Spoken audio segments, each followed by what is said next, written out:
আজকাল তোমার গার্লফ্রেন্ড তোমার সাথে খুব হ্যাপি, আবার অন্য ছেলের ইনবক্সে গিয়ে ডিপ্রেশনে ভোগে। আয় হায়, আজকাল তোমার বয়ফ্রেন্ড তোমার সাথে খুব খুশি, আবার অন্য মেয়ের ইনবক্সে তার লোনলি লোনলি লাগে।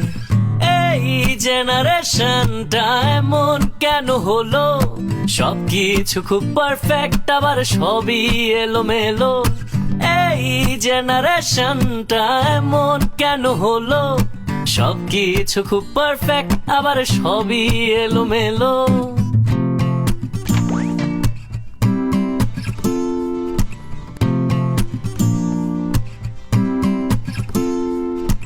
একটা সময় ছিল যখন ছিল ভালো।